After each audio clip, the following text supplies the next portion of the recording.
şu anda dünyayı geziyorum da herkesi hayran bırakacak bir doğaya sahip Işıklı Gölü'ne geldik.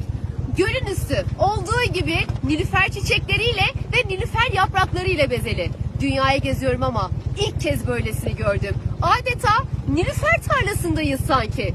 Suyun üstü nilüfer yapraklarından, çiçeklerinden görülmüyor. Hayran kalmamak elde değil. Bir yanımda boyundan büyük sazlıklar,